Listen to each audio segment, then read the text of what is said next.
In Kenya's sunny highlands, British businessman Harry Roy Veevers built an empire. He became one of the biggest property magnates in the area through secret agreements, luxurious residences, and prime land. But in 2013, that quiet paradise turned deadly. Veevers was found dead in his home, his sons claiming he'd been poisoned. What followed wasn't grief, it was chaos. His passing provided access to Kenya's secret offshore funds, bribes, and land battles. The case twisted through lawyers, missing documents, and whispers of powerful people wanting him gone. The local police called it natural causes. His family called it murder. And the truth? It vanished somewhere between money and fear. The more they searched, the darker it got. More questions than answers, and some say more bodies than files. But what happens when the man holding the receipts tries to expose the system itself? Alexander Parapolichny wasn't a hero, at least not at first. He was a wealthy businessman who knew too much about Russia's elite. When he exposed a $230 million money laundering ring, he fled to London for safety. For a while it worked. Quiet home, morning jogs, a fresh start. But one November morning, he collapsed while running through a quiet neighborhood. No one saw anything. No struggle, just silence. Later, investigators found traces of a rare Chinese poison, the kind used by assassins. They said it was heart failure. His friends said it was a warning. He tried to clean corruption that ran to the top and ended up buried by it. And when power turns on its own, no one runs faster than the man who built it. Boris Berezovsky helped shape modern Russia and then became its enemy. He rose fast, building a fortune in oil, cars, and media during the wild 1990s. But power came with a price. When he turned against the Kremlin, he turned himself into a target. Exiled in the UK, Berezovsky lived in mansions, but moved like a hunted man. Cameras, guards, whispers of old friends turning foes. In 2013, he was found dead in his bathroom, a scarf around his neck. Officials called it suicide. His closest friends didn't believe it for a second. The man who once made presidents had become a ghost. The deeper people dug, the clearer it became. Berezovsky didn't just know secrets, he was one. While Berezovsky fought the Kremlin, another man fought the banks and lost. In Monaco's Golden Towers, Edmond Safra was untouchable, a billionaire banker trusted by governments, royals, and spies alike. But behind the glass walls of his empire, he'd uncovered something darker. Secret money trails that linked banks, mafias, and intelligence agencies. Then, one winter night in 1999, flames lit up his penthouse. Safra was found dead, locked inside his panic room. The man who knew every secret account couldn't escape his own. The story never added up. Guards missing, evidence burned, motives buried. Some say he was silenced for knowing where the world's dirty money slept. Others say he was just in the wrong deal at the wrong time. Either way, the fire didn't just take a man, it erased what he'd found. The world's banker died with no one left to save him. The next one didn't just move money, he moved the unthinkable. Barry Seal's life sounded like fiction. Airline pilot turned smuggler, drug runner turned CIA asset. He flew for cartels, presidents, and agents, sometimes all at once. Seal moved cocaine by the ton, and information worth more than gold.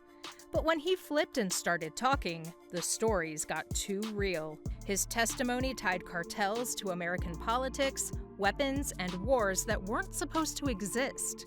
Then, just days before testifying again, he was gunned down outside a halfway house. Multiple bullets, no witnesses, no suspects. The files vanished, and so did the truth. Seal wasn't rich from birth, but he knew billionaires' secrets, and that was enough to make him dangerous. Barry Seal's story ended in bullets. The next sank under billions. Robert Maxwell built his legacy on headlines, but the biggest story he ever made was his own. A publishing giant who controlled newspapers across Europe, Maxwell had power that stretched from London to New York. Then came the discovery: billions missing from his company's pension funds. Days later, his body was found floating near his yacht, the Lady Ghislaine. Theories exploded: suicide, accident, murder. No one agreed on how he died, only that he'd been living on borrowed time. His empire was drowning in fraud, spies, and political favors. Some say he was about to be exposed. Others say he was silenced to keep what he knew buried. Either way, Maxwell's fall wasn't just physical, it was global. His fortune vanished, his secrets didn't. From open seas to sealed files, the next man lived in Washington's shadows and died without reason.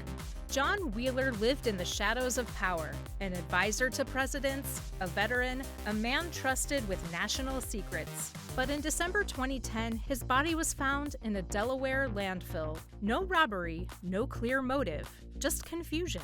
Days before his death, security cameras caught him wandering aimlessly, lost, carrying one shoe and a briefcase. Those who knew him said it wasn't the man they remembered. Wheeler had been working on defense technology contracts, projects so classified they barely had names. When he died, his files vanished, his case quietly closed. Officials called it an accident. But how does a man who helped shape U.S. security end up in the trash? In Washington, silence isn't just protection, it's policy, and Wheeler's story was buried with him. If Wheeler vanished in secrecy, the next man drowned in money.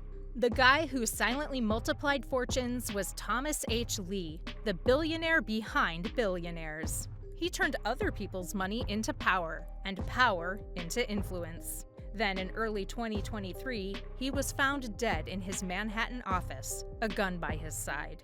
The news broke fast. The questions came slower. Rumors swirled: financial investigations, missing documents, deals that touched the highest levels of Wall Street and politics. Officially, it was suicide. Unofficially, it was everything but simple. Lee wasn't just an investor. He was a gatekeeper, a man who saw how the global financial web really worked. Even millionaires are vulnerable to the balance sheet of truth in a system based on secrecy and greed. Beside the man with the deepest ties in the world, even Wall Street whispers sounded quiet next to the man who held the world's darkest connections. Jeffrey Epstein didn't invent anything. He didn't build a company or change technology. His wealth came from something harder to trace or access. Politicians, royals, billionaires, scientists, his network touched every corner of power. And his private island, it wasn't paradise, it was evidence. When the truth began to close in, he ended up in a Manhattan jail cell. Cameras failed, guards slept. Hours later, Epstein was found dead, officially suicide. Publicly, no one believed it. His secrets vanished overnight, files sealed, names redacted, stories buried. The man who knew too much about the world's elite didn't live to tell it. Some say justice caught him. Others say silence did, because when a man holds the darkest truths about the powerful, sometimes the walls close first. The story ends with the one who wouldn't disappear, the man who predicted his own fall. John McAfee was chaos in motion, a tech genius, a fugitive, a man who turned paranoia into prophecy. He made millions protecting people's computers, then spent years claiming those same systems were being used to spy on us all. He said he had files, data on governments, banks, and intelligence agencies. A dead man switch, he called it. In 2021, locked inside a Spanish prison and facing extradition, McAfee was found dead. Hours earlier, he'd tweeted, "If I die, I didn't kill myself." The message went viral. The truth never surfaced. His devices were seized, his files erased, and whatever he knew disappeared into the same systems he warned us about. John McAfee didn't just predict his death, he scripted it. And when the world finally went quiet, his silence said everything. When power hides behind luxury and silence, truth becomes the most dangerous currency of all. If these stories made you question the headlines, subscribe. Some secrets never stay buried.